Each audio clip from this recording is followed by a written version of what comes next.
Bonjour, installe-toi confortablement. Que tu sois chez toi, dans ta voiture, en train de marcher ou simplement allongé quelque part avec ce podcast dans les oreilles, je suis heureuse de partager ce moment avec toi. Aujourd'hui, j'aimerais que nous parlions d'un sujet dont on parle finalement très peu, ou plutôt dont on parle beaucoup mais rarement de la bonne façon. J'aimerais que nous parlions de sexualité.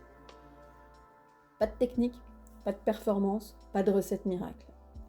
Pas de ce que les réseaux sociaux prétendent qu'il faudrait faire. J'aimerais parler de ce qui se cache souvent derrière tout ça. La honte, le silence, les non-dits, les questions qu'on n'ose pas poser, les inquiétudes que l'on garde pour soi, les comparaisons, les peurs, les croyances et parfois même la solitude. Parce que la réalité, c'est que beaucoup de personnes parlent de sexualité, mais très peu ont appris à en parler sereinement. Très peu ont appris à poser des mots sur ce qu'elles ressentent. Très peu ont appris à exprimer leurs besoins, leurs doutes, leurs envies, leurs limites, leurs interrogations. Et ce n'est pas parce qu'elles sont fermées ou coincées ou ignorantes. C'est souvent simplement parce qu'on ne leur a jamais appris. Parce qu'autour de nous, pendant des années, la sexualité a souvent été fermée dans deux extrêmes. Le silence ou la performance. Soit on n'en parlait pas, soit on en parlait d'une manière tellement caricaturale qu'il devenait impossible de s'y reconnaître. Et entre les deux, beaucoup de personnes se sont retrouvées seules. Seules avec leurs questions, seules avec leurs doutes, seules avec leur impression d'être différentes. Je vais te poser une question, une vraie question.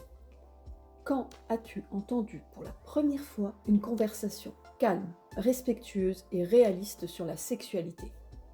Pas une blague, ni une moquerie, pas un cours d'anatomie, pas une scène de film, une véritable conversation.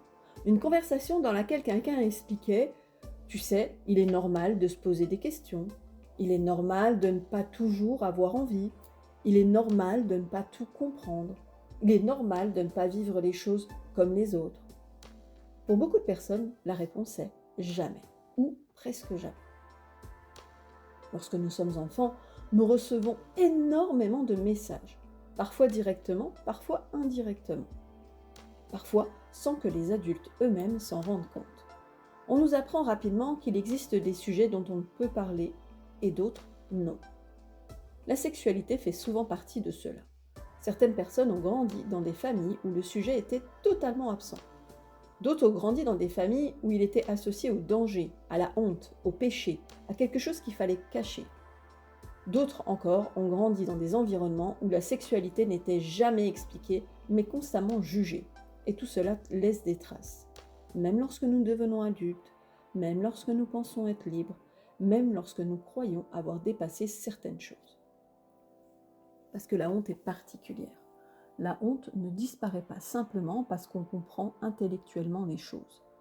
La honte se loge souvent beaucoup plus profondément. Elle s'installe dans le corps, dans les réactions automatiques, dans les pensées qui surgissent sans prévenir, dans cette petite voix intérieure qui murmure « Tu devrais déjà savoir, tu es bizarre. Les autres n'ont pas ce problème. Tu ne devrais pas ressentir ça.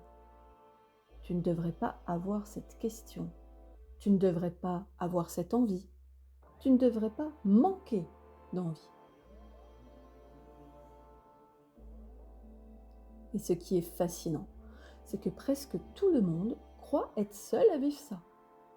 Alors qu'en réalité, c'est probablement l'une des expériences humaines les plus partagées. Je reçois régulièrement des personnes qui arrivent en consultation avec une phrase qui revient encore et encore, toujours formulée différemment, mais qui signifie exactement la même chose. Je crois que j'ai un problème.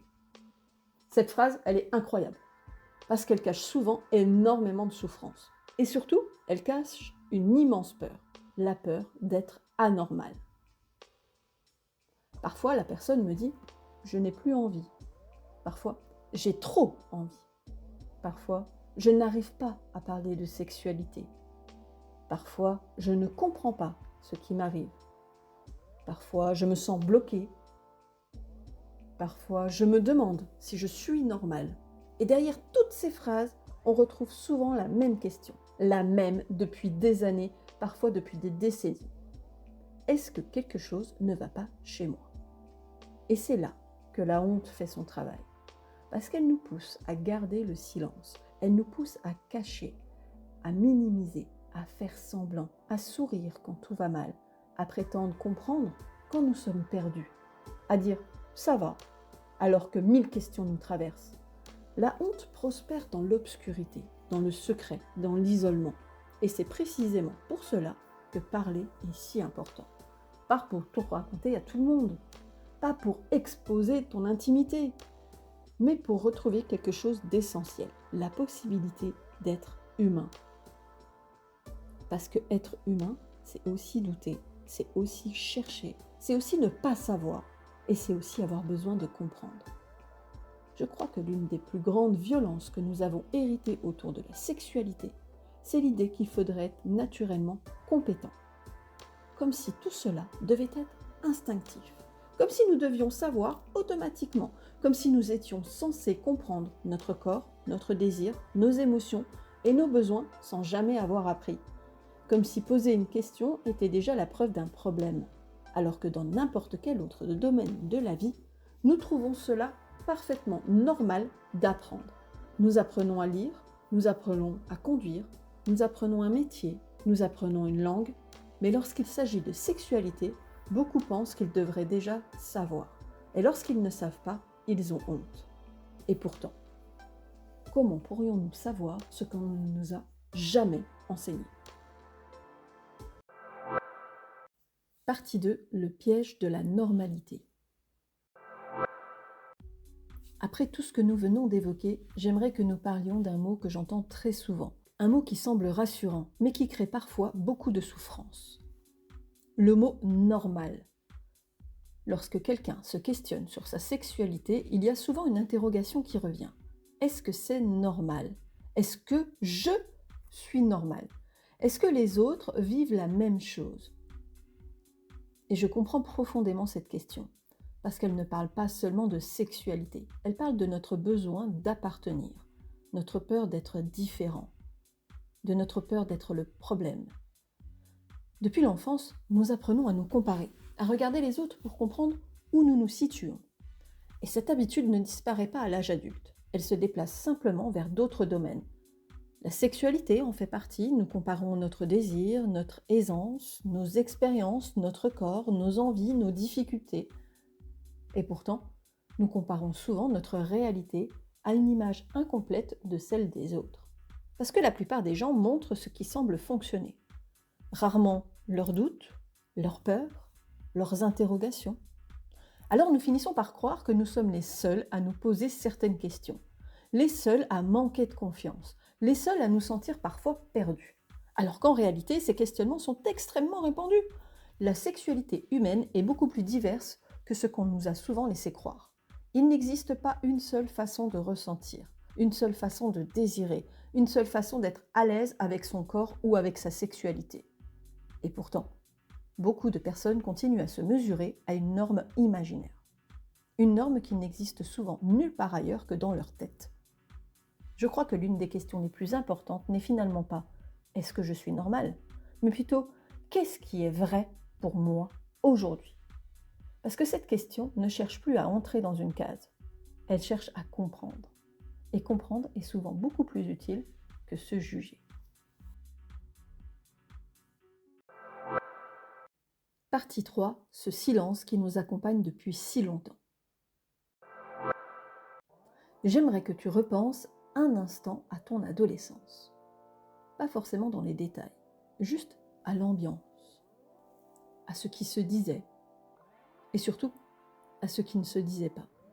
Lorsque nous grandissons, nous recevons parfois des informations sur la sexualité. On nous parle de prévention, de grossesse, d'infection, parfois du fonctionnement du corps, et bien sûr, tout ça est important, vraiment important. Mais la sexualité humaine ne se résume pas à un cours de biologie. Elle ne se résume pas à un schéma anatomique. Elle ne se résume pas à une liste de risques à éviter. La sexualité touche aussi à l'intime, au rapport à soi, au rapport au corps, au plaisir, à la gêne, à la vulnérabilité, aux émotions, aux peurs, aux doutes. Et sur ces sujets-là, beaucoup de personnes ont grandi dans un immense silence. Un silence qui ne ressemblait pas forcément à une interdiction. Parfois, personne n'a jamais dit « tu n'as pas le droit d'en parler ». Mais personne n'a jamais dit non plus « tu peux en parler ». Et il y a une différence immense entre les deux. Parce qu'un sujet peut devenir tabou sans qu'aucune règle ne soit posée. Il suffit de regards qui se détournent, de malaise, de plaisanteries qui remplacent les réponses, de changements de sujet. Petit à petit, on comprend.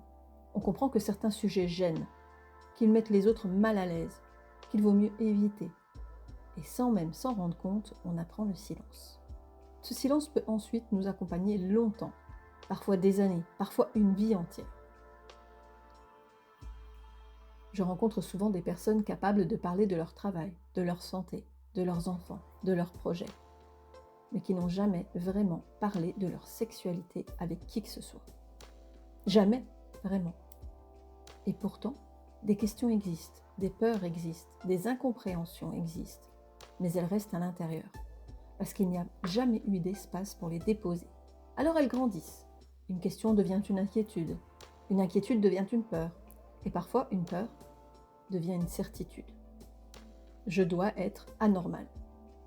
Je suis sûrement la seule personne à vivre ça. Si j'en parle, on va me juger. Et plus le temps passe, plus ces pensées semblent vraies. Non pas parce qu'elles le sont, mais parce qu'elles n'ont jamais rencontré une parole différente. Le silence a ce pouvoir étrange. Il agrandit les ombres. Quand nous n'avons pas d'informations, quand nous n'avons pas d'échanges, quand nous n'avons pas de retour humain, notre cerveau remplit les vides. Et il ne les remplit pas toujours avec douceur. Il imagine, il interprète, il construit parfois des scénarios beaucoup plus douloureux que la réalité. Et dans le domaine de la sexualité, cela arrive très souvent. Combien de personnes se sont déjà demandé pourquoi je fonctionne comme ça, sans jamais oser poser la question? Combien ont déjà pensé je ne peux parler de ça à personne? Combien ont déjà cru être seuls avec leurs ressentis? Et pourtant, lorsque quelqu'un finit enfin par parler, il découvre souvent quelque chose de profondément apaisant. Il découvre qu'il n'est pas seul. Pas forcément parce que les autres vivent exactement la même chose, mais parce que beaucoup connaissent le doute, la gêne, l'incompréhension, la peur du jugement, et parfois entendre simplement « moi aussi je me suis déjà posé cette question » ou « moi aussi j'ai déjà eu honte » peut déjà soulager énormément, parce qu'à cet instant-là, la honte commence à perdre un peu de sa force. La honte adore l'isolement. Mais lorsqu'une expérience est accueillie avec humanité, elle cesse peu à peu d'être un secret honteux. Elle redevient ce qu'elle était depuis le début, une expérience humaine. Alors j'aimerais que tu entendes ceci. Avoir des questions sur sa sexualité ne signifie pas être perdu. Avoir des doutes ne signifie pas être dysfonctionnel. Avoir des peurs ne signifie pas avoir un problème. Cela signifie souvent simplement que tu es humain. Parce que la sexualité touche à des zones profondes de notre existence. Notre corps, notre histoire, nos émotions, notre rapport à nous-mêmes. Alors pourquoi serait-il étrange d'avoir besoin d'en parler? Pourquoi serait-il étrange d'avoir besoin de comprendre? Pourquoi serait-il étrange d'avoir besoin d'être rassuré parfois? Ce qui est étrange finalement, ce n'est pas que nous ayons des questions. C'est que nous ayons été si nombreux, nombreuses à devoir les porter seuls. Et peut-être qu'une partie du chemin commence ici. Réapprendre que parler de sexualité ne devrait pas être un aveu, ni une faute, ni une honte, mais simplement une conversation humaine. Dans la prochaine partie, j'aimerais que nous parlions d'un sujet particulièrement sensible, le désir. Parce que s'il existe un endroit où la honte s'invite souvent, c'est bien là.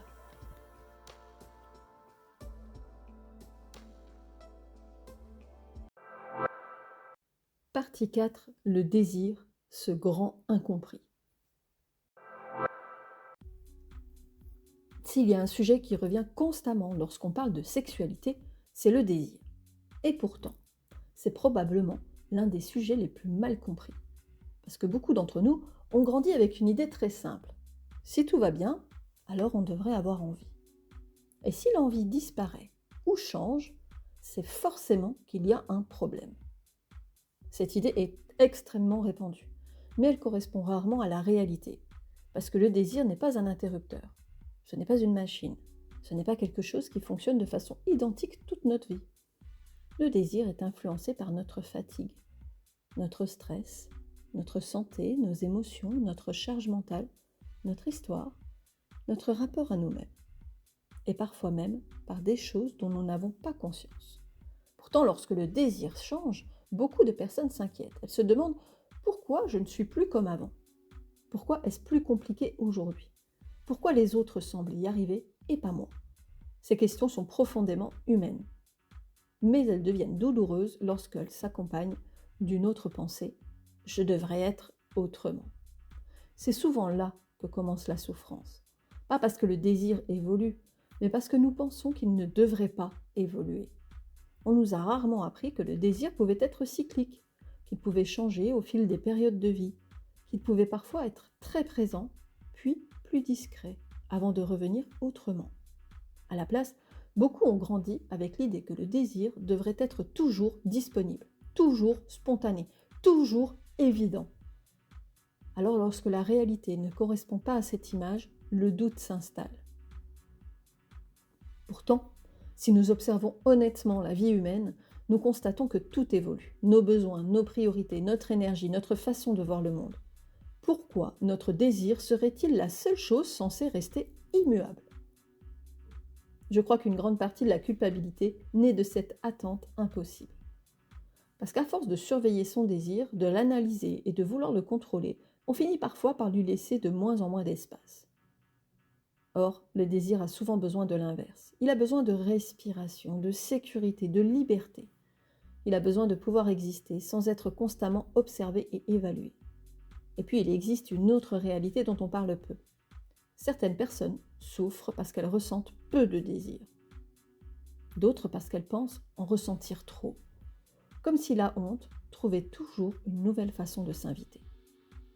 Trop, pas assez, trop souvent, pas assez souvent, peu importe. Lorsque nous essayons de rentrer dans une norme imaginaire, nous trouvons toujours une raison de nous sentir inadéquats.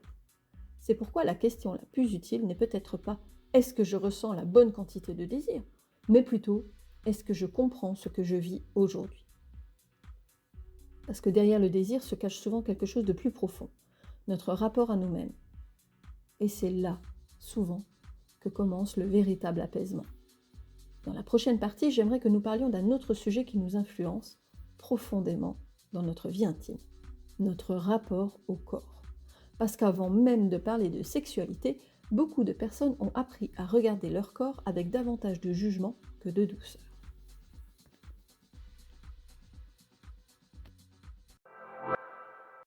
Partie 5. Quand le corps devient un territoire de jugement. Avant même de parler de désir, avant même de parler d'intimité, avant même de parler de sexualité, il y a souvent une rencontre qui passe inaperçue. La rencontre avec notre propre corps. Et pour beaucoup d'entre nous, cette rencontre n'a pas toujours été douce, parce que très tôt, nous recevons des messages sur notre apparence. Parfois à travers une remarque, un regard, une comparaison, une plaisanterie. Des choses qui semblent anodines sur le moment, mais qui finissent parfois par construire une histoire. Une histoire que nous racontons à notre corps pendant des années. Une histoire qui semble souvent à « tu n'es pas assez ». Pas assez beau, pas assez belle, pas assez mince, pas assez attirante, pas assez jeune, pas assez ceci, pas assez cela. Et lorsque cette histoire s'installe, elle ne touche pas seulement à notre apparence. Elle finit aussi par influencer notre vie intime. Parce qu'il est difficile de se sentir libre dans un corps que l'on critique constamment. Difficile d'être pleinement présent lorsque l'on passe son temps à s'observer, à se surveiller, à se juger.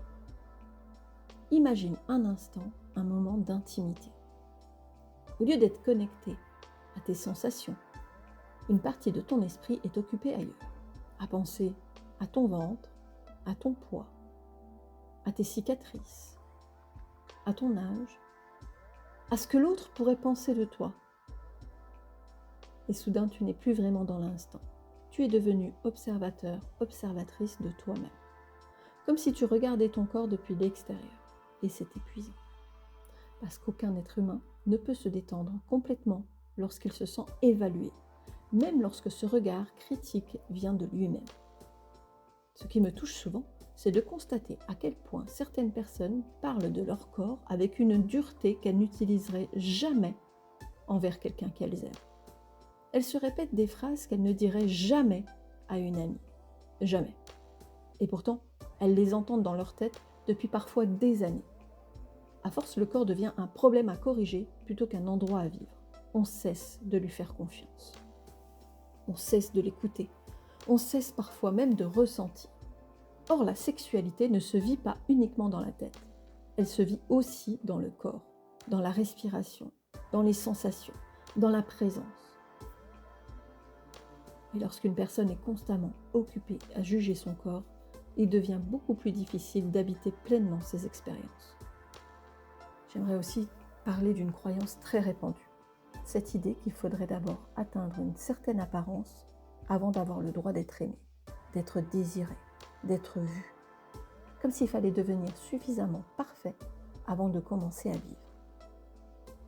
Mais cette perfection recule sans cesse. Et pendant ce temps, la vie attend, l'intimité attend, la tendresse attend, le plaisir attend.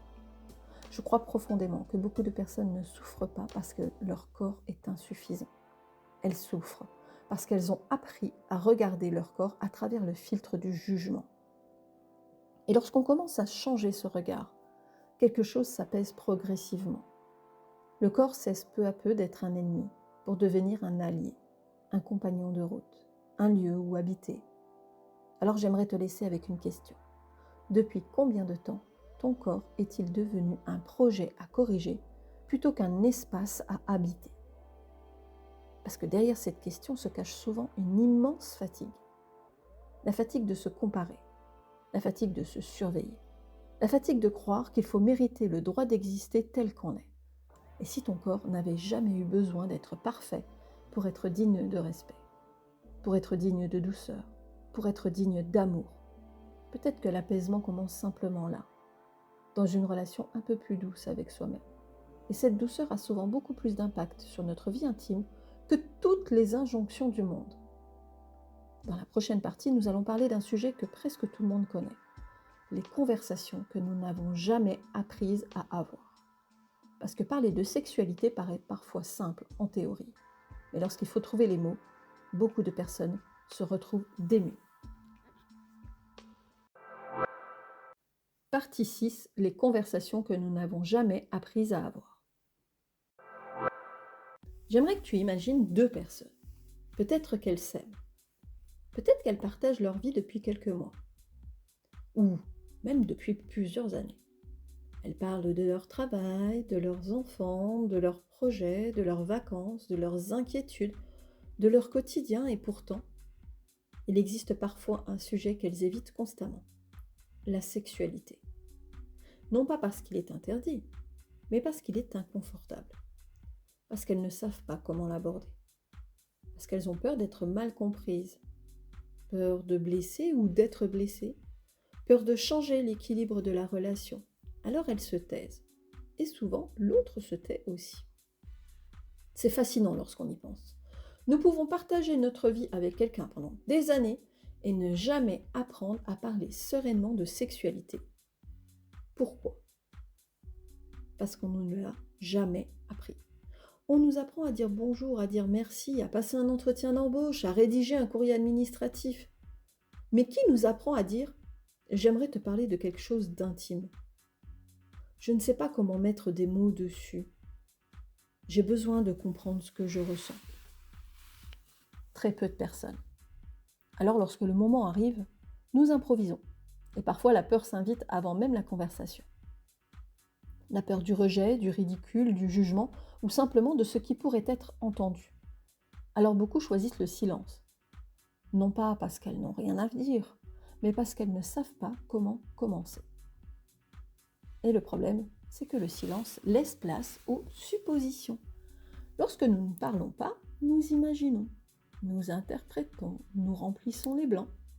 parfois avec des scénarios les plus inquiétants. Une personne remarque un changement dans sa vie intime, mais elle n'en parle pas. Alors elle se demande, peut-être que quelque chose ne va pas chez moi. Peut-être que je ne plais plus. Peut-être que l'autre ne me désire plus. Alors qu'en réalité, aucune conversation n'a encore eu lieu. Notre cerveau déteste l'incertitude. Alors il fabrique des explications. Et parfois ces explications deviennent beaucoup plus douloureuses que la réalité elle-même. Plus le temps passe, plus il devient difficile de parler. Parce qu'une conversation repoussée pendant quelques jours est souvent facile à avoir. Une conversation repoussée pendant plusieurs années peut sembler presque impossible. Et pourtant, lorsque les personnes commencent enfin à parler, quelque chose de très beau se produit souvent. Pas forcément une conversation parfaite, pas forcément les mots parfaits, simplement une conversation honnête. Parce que les conversations importantes ne sont pas celles où l'on sait exactement quoi dire.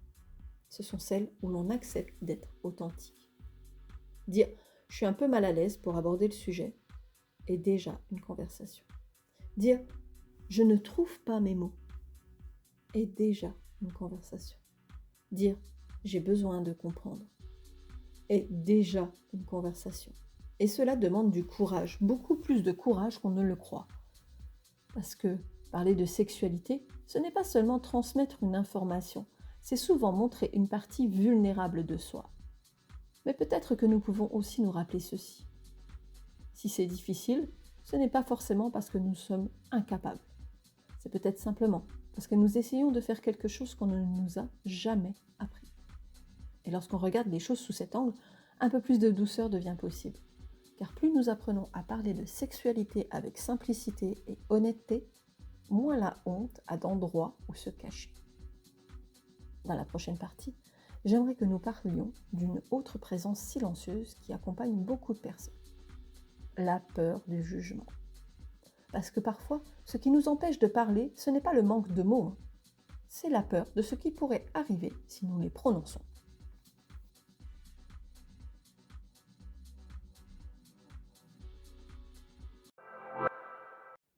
Partie 7, la peur du jugement, cette présence invisible.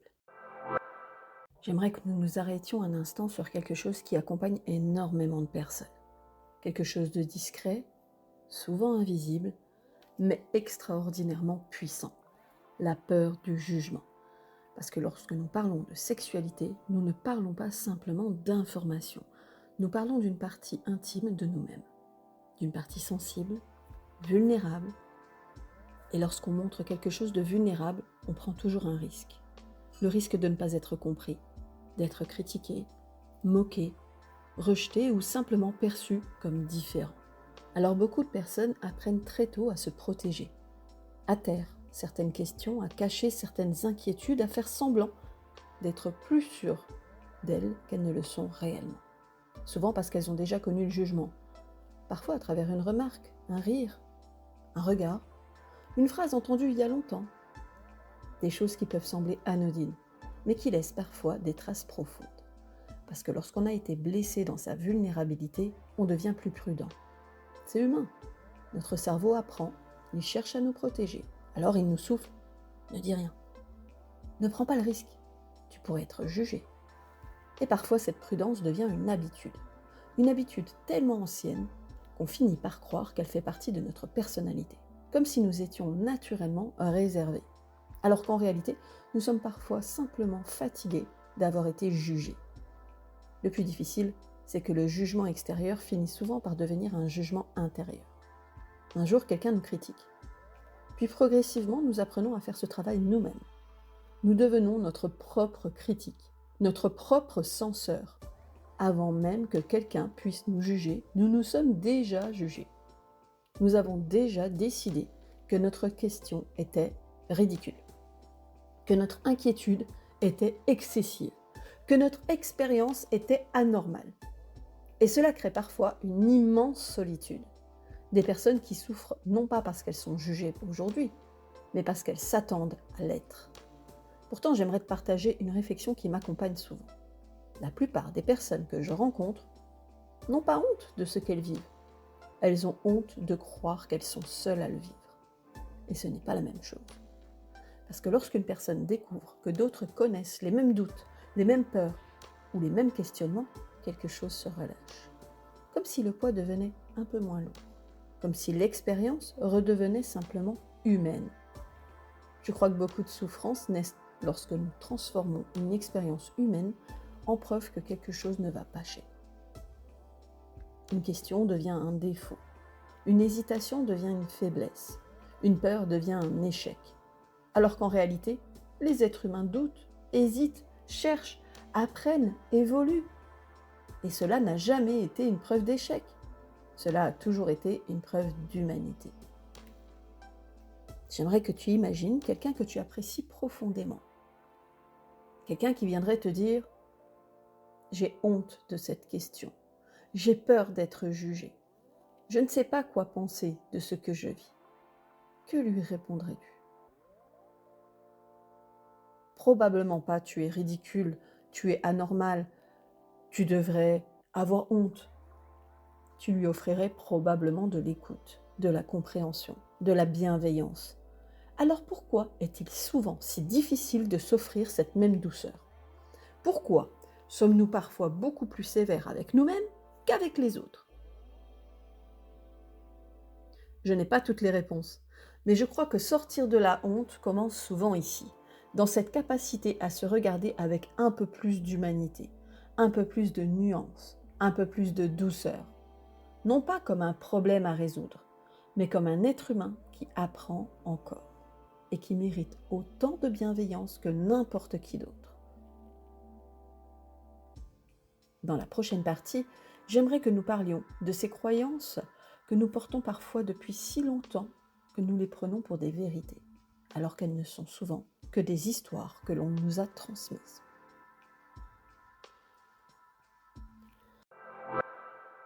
Partie 8, ces croyances que nous avons héritées sans les choisir. J'aimerais te proposer un petit exercice. Pas besoin de papier, pas besoin de stylo, simplement un peu de curiosité. Ferme les yeux quelques secondes si tu le souhaites. Et demande-toi, quand je pense à la sexualité, quelles sont les premières phrases qui me viennent spontanément à l'esprit ? Pas celles que tu choisis consciemment, celles qui semblent déjà installées. Celles qui étaient là bien avant que tu commences à réfléchir par toi-même. Parce que nous avons tous grandi entourés de messages. Des messages transmis par la famille, par l'école, par les amis, par les médias, par la culture. Et très souvent, nous les avons intégrés sans même nous en rendre compte. Comme un parfum dans une pièce. Au bout d'un moment, on ne le remarque plus. Pourtant, il continue d'influencer notre manière de voir les choses. Par exemple, je devrais déjà savoir. Je devrais être plus à l'aise. Si c'est compliqué, c'est qu'il y a un problème. Les autres semblent mieux s'en sortir que moi.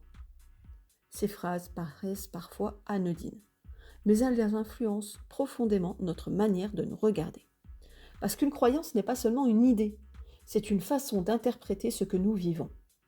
Et lorsqu'une croyance est présente depuis longtemps, nous finissons souvent par la prendre pour une vérité, alors qu'elle mériterait peut-être d'être questionnée. Prenons un exemple très fréquent.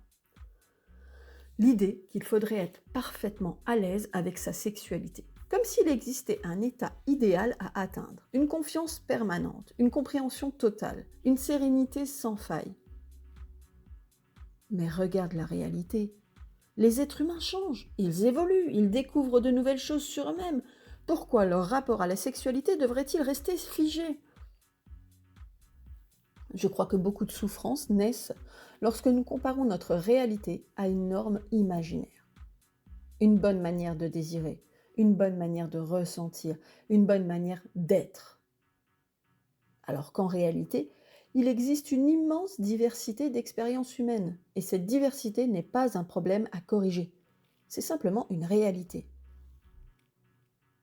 C'est pourquoi j'aime beaucoup cette question. Cette pensée m'appartient-elle réellement ou est-ce une idée que j'ai héritée ? Une idée répétée tellement souvent qu'elle me semble évidente. Cette question paraît simple, mais elle peut être profondément libératrice, parce qu'elle nous redonne du choix. Elle nous permet de prendre un peu plus de recul, de regarder certaines croyances autrement, et parfois de découvrir que ce qui nous faisait souffrir n'était pas forcément la réalité, mais la façon dont nous pensions qu'elle devait être. Peut-être alors qu'une autre voix peut apparaître. Une voix qui dit « Je n'ai pas besoin d'être parfaite pour être légitime. Je n'ai pas besoin de tout comprendre immédiatement. Je peux apprendre sans avoir honte de ne pas savoir. Parce qu'au fond, la curiosité ouvre là où la honte ferme. Et lorsqu'on cesse de lutter contre une norme imaginaire, il devient enfin possible d'écouter sa propre réalité. Et cette écoute-là est souvent beaucoup plus précieuse que toutes les injonctions du monde. Dans la prochaine et dernière partie, j'aimerais que nous parlions de la manière dont nous pouvons commencer à avancer avec davantage de douceur. Non pas parfaitement, mais humainement. Partie 9. Réapprendre à parler avec douceur. Depuis le début de ce podcast, nous avons parlé de la honte, du silence, des tabous, du désir, du corps, du jugement, des croyances que nous portons parfois sans même nous en rendre compte. Et peut-être qu'à ce stade, une question commence à émerger. D'accord, mais comment fait-on maintenant ? Comment commence-t-on à sortir de tout ça ? J'aimerais te proposer une réponse simple. Pas forcément facile, mais simple. On commence là où on est. Pas là où l'on pense devoir être. Pas dans une version idéale de soi-même. Là où on est aujourd'hui. Parce que beaucoup de personnes imaginent qu'il faut d'abord être à l'aise pour parler. Alors qu'en réalité, c'est souvent en parlant que l'on devient progressivement plus à l'aise. Un peu comme lorsqu'on entre dans l'eau. On aimerait parfois attendre de ne plus avoir peur avant d'avancer. Mais bien souvent, c'est en avançant que la peur commence à diminuer. Et cela est vrai aussi pour la parole. Parler de sexualité ne signifie pas tout raconter, ni exposer toute son intimité. Parler peut commencer beaucoup plus simplement, par une question, par une réflexion, par une phrase honnête. Par exemple, « Je me rends compte que ce sujet est difficile pour moi » ou « Je n'ai jamais vraiment appris à en parler » ou alors « J'ai besoin de comprendre quelque chose ». Ces phrases semblent simples, mais elles ouvrent souvent des portes immenses. Parce qu'elles remplacent la performance par l'authenticité. Et cela demande du courage. Car il est parfois plus facile de rester dans le silence que d'accepter d'être vulnérable. Pourtant, la vulnérabilité n'est pas une faiblesse. C'est souvent ce qui permet une véritable rencontre humaine. Lorsque quelqu'un nous parle sincèrement de ses doutes ou de ses peurs, nous ne le percevons généralement pas comme faible. Nous le percevons comme humain. Pourquoi alors serait-ce différent pour nous-mêmes ? Pourquoi devrions-nous être parfaitement sûrs de nous avant d'avoir le droit de poser une question ? Je crois qu'il existe une voie plus douce, une voie qui consiste à accepter que nous sommes en apprentissage. Parce que la sexualité n'est pas un chapitre que l'on termine une fois pour toutes. C'est quelque chose qui évolue avec nous, tout au long de notre vie. Et apprendre ne devrait jamais être une source de honte. J'aimerais aussi rappeler une chose importante. Parler de sexualité ne signifie pas seulement parler aux autres. Cela signifie parfois apprendre à se parler autrement. Parce qu'avant chaque conversation extérieure, il existe souvent une conversation intérieure. Et cette conversation peut être incroyablement dure. Tu devrais déjà savoir, tu compliques tout, tu te poses trop de questions. Et si pour une fois nous essayons autre chose ? Quelque chose comme « Je suis en train d'apprendre. J'ai le droit de ne pas tout savoir. » Cette question mérite d'être explorée. Je peux être curieux, curieuse, plutôt que critique. Cela paraît simple, mais cette manière de se parler change profondément notre rapport à nous-mêmes. Parce qu'on ne guérit pas la honte avec davantage de honte. On ne construit pas la confiance en se maltraitant. Et peut-être que c'est ça que j'aimerais transmettre aujourd'hui. Parler de sexualité sans honte ne signifie pas devenir parfaitement à l'aise, ni ne plus jamais ressentir de gêne. Cela signifie peut-être simplement accepter notre humanité, nos questions, nos hésitations, nos périodes de doute, nos évolutions et leur faire une place guidée non par la honte, mais par la curiosité, la compréhension et la bienveillance. Parce qu'après tout, si l'on ne nous a jamais appris à parler sexualité sans honte, alors il est peut-être temps de commencer à l'apprendre, ensemble. Dans cette dernière partie, j'aimerais te laisser avec quelques réflexions finales, pas comme des réponses définitives, mais comme des compagnons de route pour la suite du chemin. Partie 10. Ce que j'aimerais que tu emportes avec toi. Nous arrivons doucement à la fin de cet épisode, et si je devais te laisser avec une seule idée aujourd'hui, ce serait peut-être celle-ci. Tu n'as pas besoin d'avoir toutes les réponses. Tu n'as pas besoin de tout comprendre immédiatement. Tu n'as pas besoin d'être parfaitement à l'aise avec toi-même pour avoir le droit d'exister, de poser des questions ou de chercher à comprendre. Depuis le début de cet épisode, nous avons parlé de honte, de silence, de tabou, de désir, du corps, du jugement. Des croyances que nous portons parfois depuis si longtemps qu'elles nous semblent être des vérités. Et derrière tous ces sujets, il y a finalement quelque chose de très simple. Des êtres humains qui essaient de comprendre ce qu'ils vivent. Des êtres humains qui doutent, qui cherchent, qui avancent avec ce que l'on aura transmis. Et parfois aussi avec ce qu'on n'aura pas transmis. Peut-être que certaines parties de cet épisode ont résonné en toi. Peut-être qu'elles t'ont rappelé des questions que tu portes depuis longtemps. Peut-être même des moments où tu t'es senti seul avec tes interrogations. Alors j'aimerais simplement te rappeler ceci. Tu n'es pas obligé d'avoir tout compris aujourd'hui. Tu n'es pas obligé d'avancer parfaitement. Tu peux apprendre, évoluer, changer, te questionner. Et cela ne fait pas de toi quelqu'un de perdu. Cela fait simplement de toi un être humain. Et peut-être que parler de sexualité sans honte commence là, dans la possibilité de se regarder avec un peu plus de douceur, un peu moins de jugement, un peu plus de curiosité. Parce qu'au fond, nous méritons tous et toutes des espaces où nous pouvons être accueillis tels que nous le sommes, sans masque, sans performance, sans honte.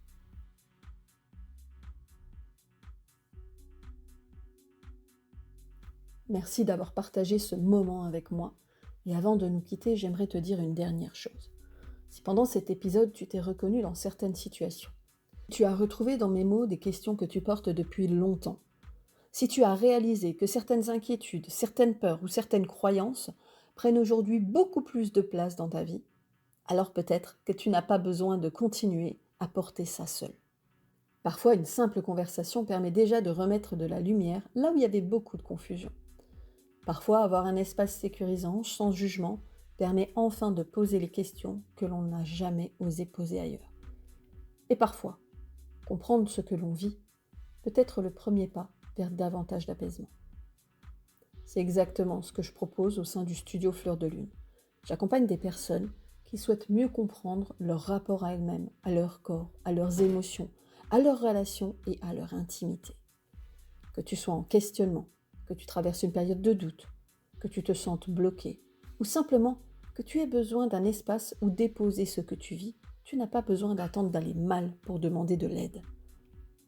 Tu n'as pas besoin d'avoir toutes les réponses avant de prendre rendez-vous. Tu peux simplement commencer là où tu en es aujourd'hui.